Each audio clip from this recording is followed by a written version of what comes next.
On this edition of Native Report, we'll attend the Oklahoma premiere of the play Sliver of a Full Moon.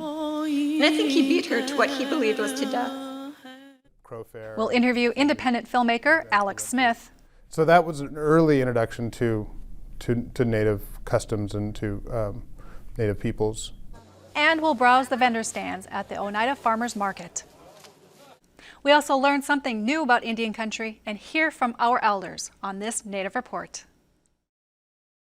Production of Native Report is made possible by grants from the Shakopee-Mdewakanton Sioux Community and the Blandin Foundation.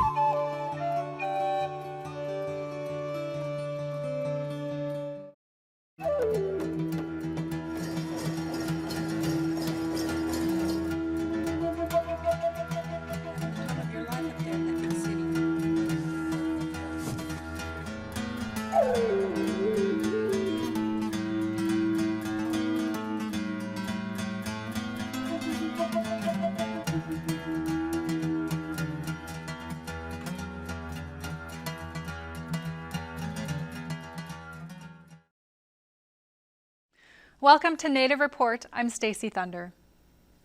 Written by attorney and playwright Mary Catherine Nagel, Sliver of a Full Moon is a portrayal of resistance and celebration and the story of a movement that restored the authority of Native nations over non-Native abusers to protect women on their lands.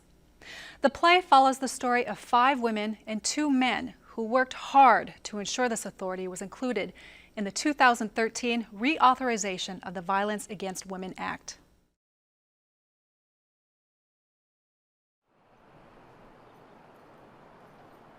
Inside the Oklahoma Jazz Hall of Fame, it's the final rehearsal for Sliver of a Full Moon, a play celebrating the reauthorization of the Violence Against Women Act.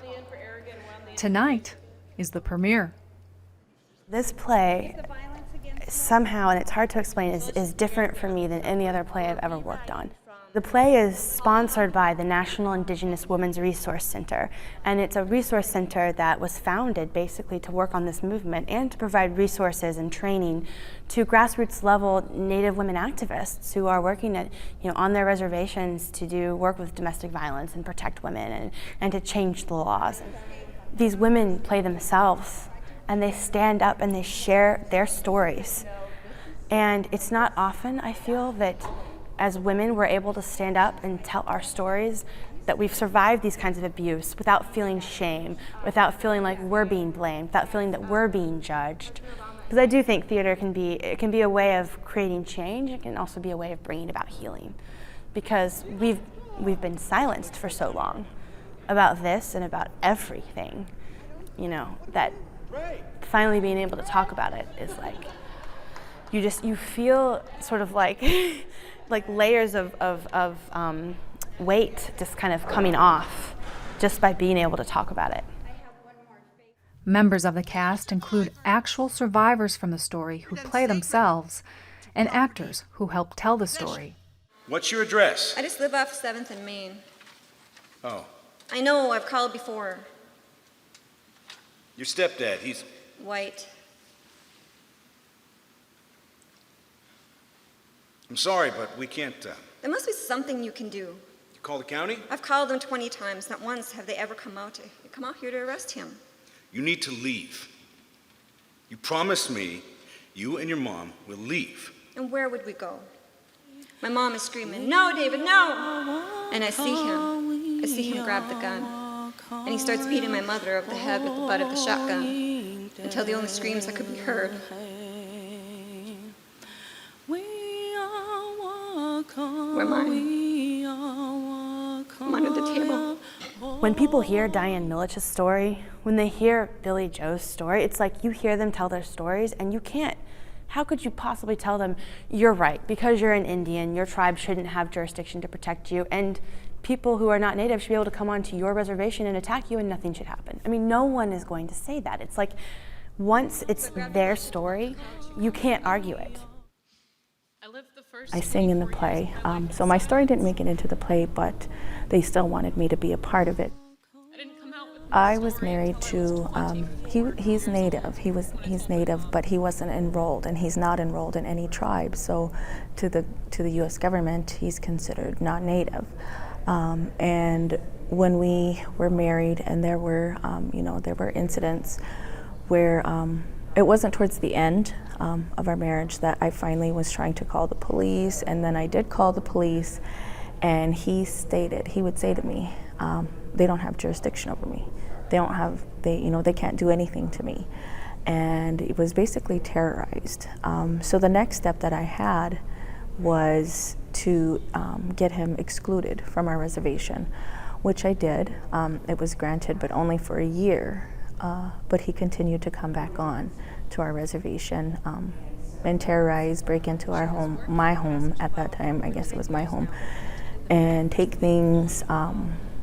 And he would admit it to me. He would call me and say, yeah, I took it, so what? The whole reason I got into the movement was because I am a survivor, and I watched my mother, get beat up as a little girl. So it was in my family, and then I also experienced it personally. In our ceremonies, when a woman is praying and a woman is having a hard time, there's a certain song that they sing, and the song says, this woman is sacred. This sacred woman is sending her voice up. She's praying to you. And so I explained it to the cast, and I told them, I'm singing this song for them, so they have the strength to tell their story. And so when each woman has their, speaks about their story, that's what I'm singing. And it's for them to give them the strength. The play coincided with the National Congress of American Indians' 70th Annual Convention and Marketplace, and many who were in town for the convention were in the audience for the evening's performance. I was like, what am I going to call this play? You don't want to call it VAWA. You don't want to call it Our Fight for VAWA. And then I realized that the most powerful places in the play are not things that I, as playwright Mary Catherine Nagel, wrote. They're the words from the people who were either the survivors in the movement or the people working in the movement. Sliver of Full Moon is something Lisa Bruner said during her interview. And I just remember when she said it, I was like, that is the most brilliant thing I've ever heard. Because I asked her during our interview, I said, at the point that I'm interviewing her, now VAWA's passed, which we didn't think would happen. We thought, the interviews would be happening before it passed. But I said, wow, so, okay, here we are, now it's passed. What do you think? And she's like, well, it's a miracle. It's a huge victory, but it's just a sliver of the full moon we need to protect our Native women. And I was like, whoa, that is a powerful statement. And then she explained because her daughter was raped. And because rape is not covered by the statute, this doesn't change her daughter's life. And so to her, in her words, it's a miracle, but it is a sliver of the full moon needed to protect our Native women. And a full moon of tribal sovereignty that needs to be restored.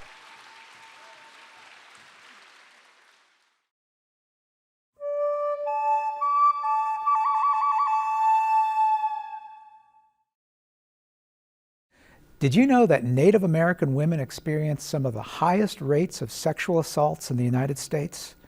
According to the U.S. Department of Justice, nearly half of all Native American women have been raped, beaten, or stalked. 1 in 3 will be raped in their lifetimes. Ironically, 86% of sexual assaults on American Indian women are committed by non-Native American men. Because of a Supreme Court case, Indian tribes had no jurisdiction over these non-Indian offenders. However, a 2013 law, which reauthorized the Violence Against Women Act, provided for special domestic violence jurisdiction under which Indian tribes can now punish non-Indian men for crimes of domestic violence committed against American Indian women.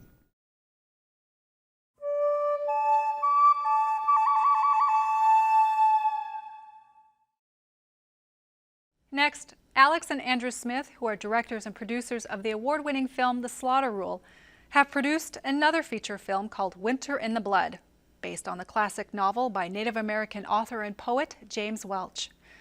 I sat down with twin brother Alex to learn why they adapted Welch's book to the big screen.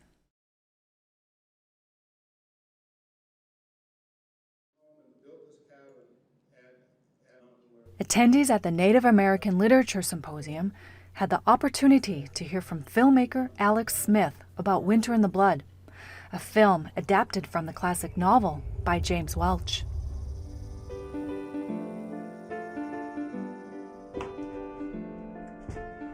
Your wife is gone. She took your rifle.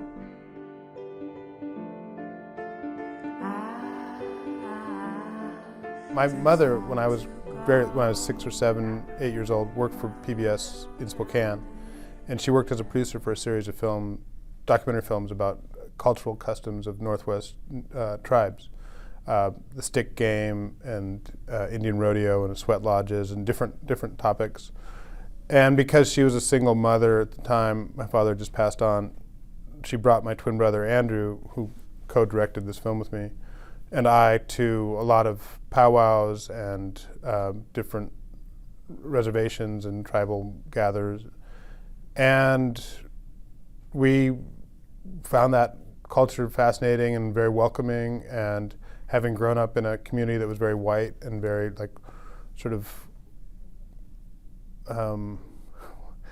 I'd say provincial in certain ways. I actually felt more connection and community sometimes at Crow Fair and some of the events we went to.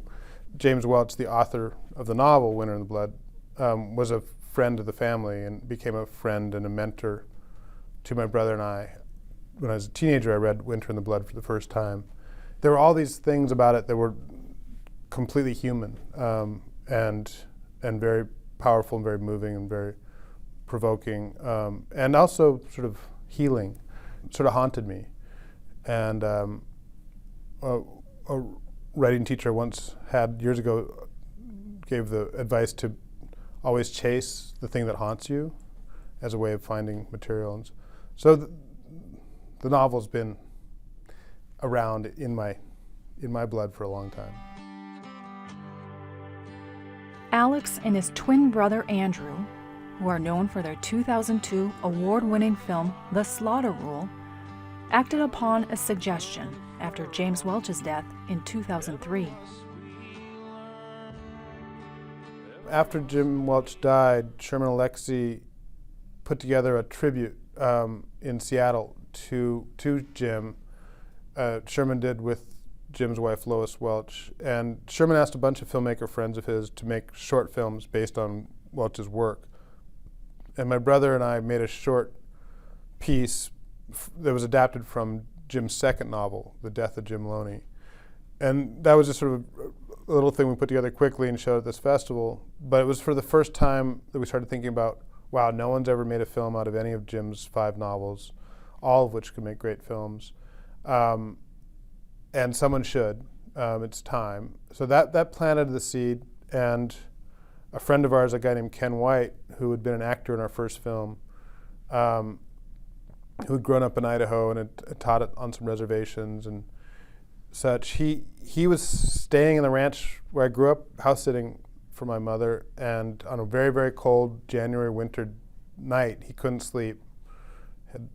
It's like too drafty, was freezing, and so built a big fire and pulled Winter in the Blood off the shelf and read it in one sitting, and immediately went to his computer and emailed Andrew and I woke up the next morning in Texas to an email that said, "Why are you not making Winter in the Blood?"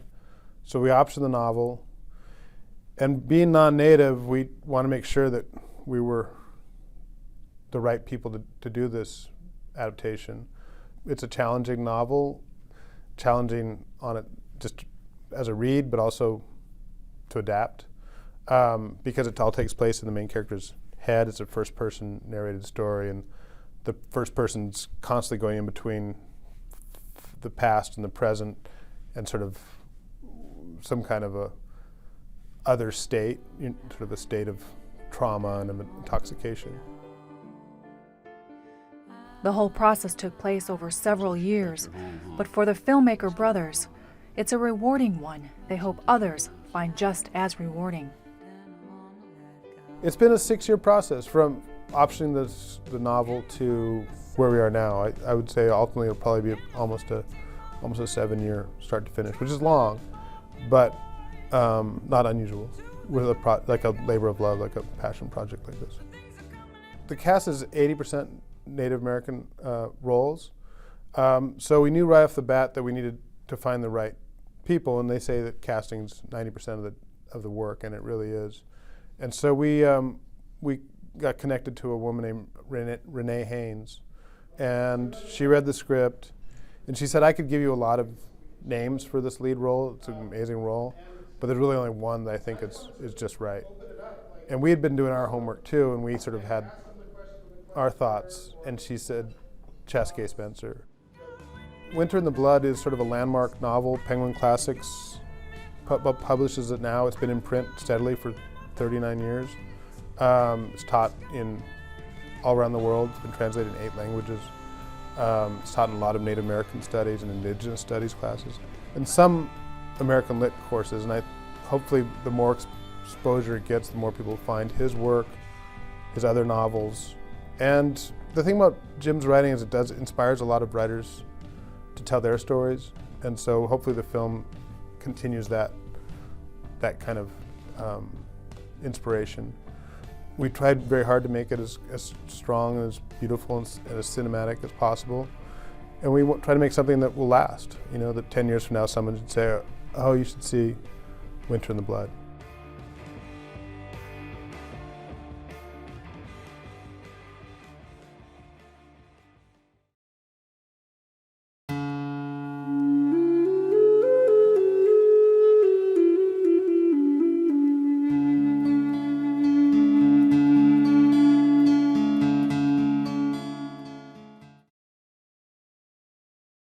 A woman in Shawano, which is a town close by, put an article in the paper and listed a lot of names of Civil War soldiers, and my great-great-grandfather was on that list. And so I called her up, and I was very surprised. I didn't know he was in the Civil War. And then I found out his brother was also in the Civil War. So she gave me some information. They had a ceremony in the cemetery in Shawano to rededicate some of the headstones that were missing, and there were 80 soldiers that were rededicated.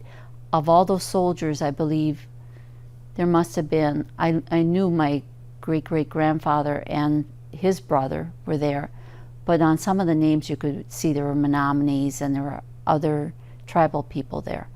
So they used my great-great-grandfather's brother as the symbol of all the different soldiers. So my cousin and I were able to be a part of the ceremony. It was just very, very moving. I had my whole family there.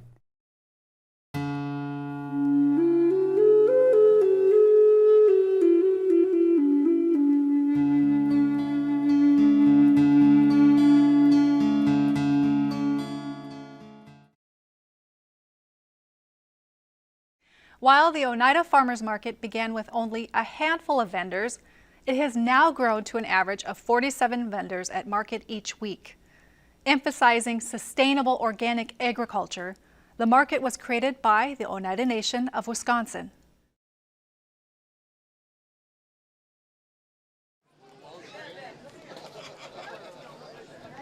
It is a beautiful midsummer afternoon at the Oneida Nation Farmers Market, and vendor stands offer locally grown produce and ready-made goods to shoppers who may be unaware of the significance of the market.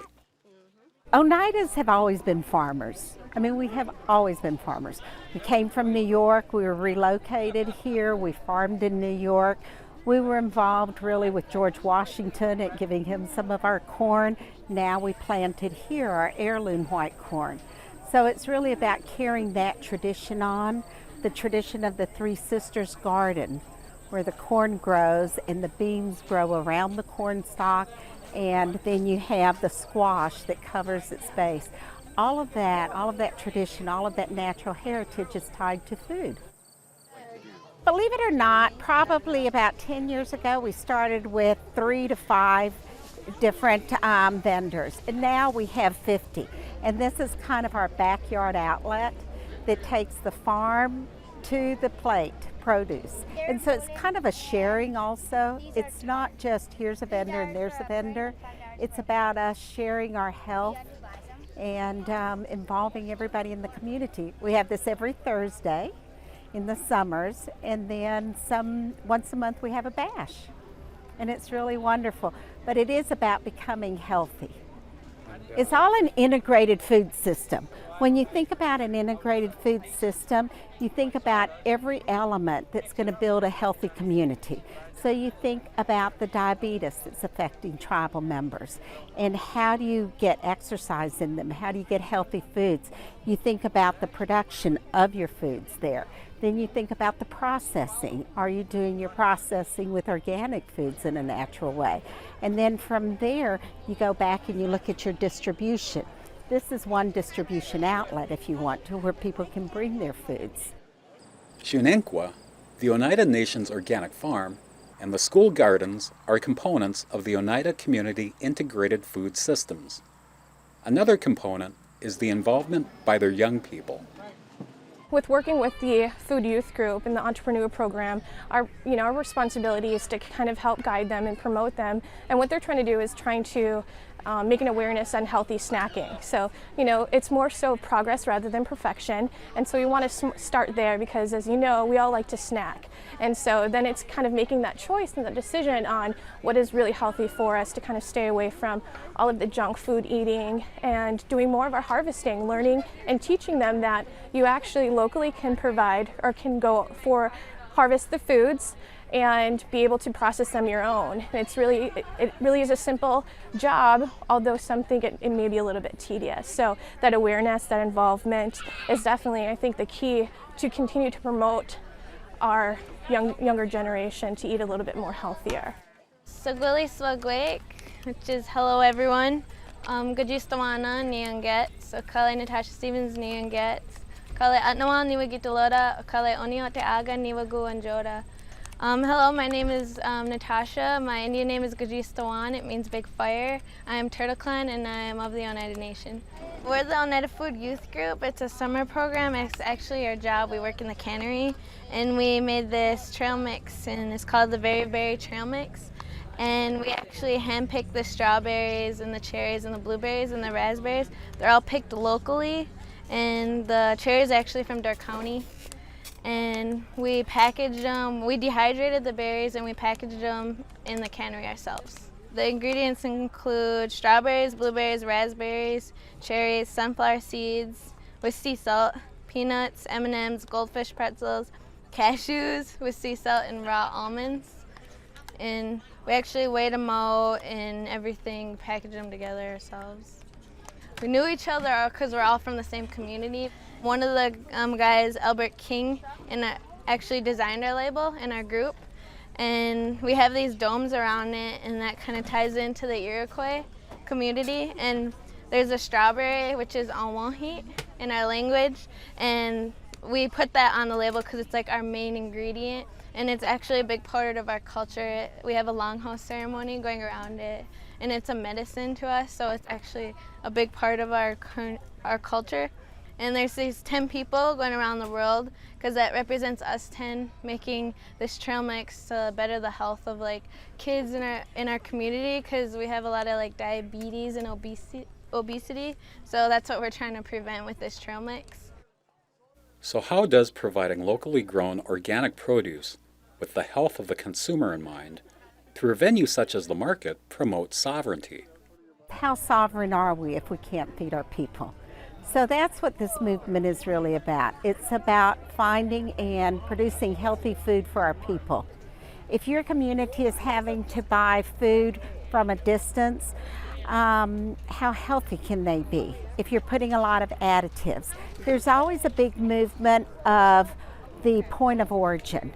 And I think that this really shows the point of origin. If we can grow more food within our reservation, within our boundaries, then our people know where that food is coming from. The more food you provide for the table crops, for the youth in the school, the more sovereign you become because it's coming from your lands. And I think that that's an important thing for all of us to recognize. Food sovereignty is important, not only for the tribes, but really for America. USDA is looking at a lot of programs, especially in rural America, to be able to provide to everybody a good healthy plate on the table. You've got a lot of diabetes, you've got other issues that are related to the consumption of what people have. So if we go down this route, it makes it a lot better. But not only that, it's about our people sharing with each other. If we have 80 community gardens and they have excess product, they can bring it here or they can share it. I mean, look at the great, wonderful products that we have here. It's always about the community.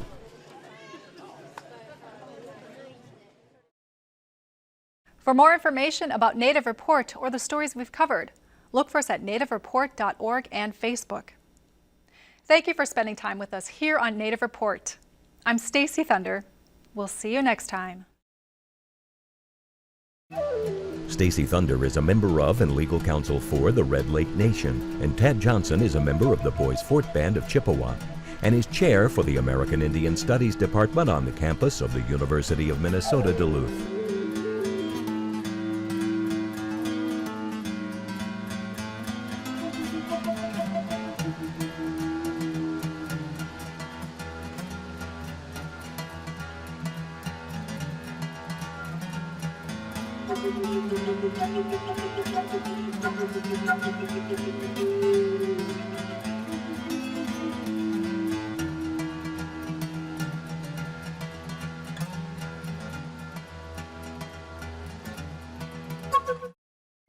Production of Native Report is made possible by grants from the Shakopee Mdewakanton Sioux Community and the Blandin Foundation.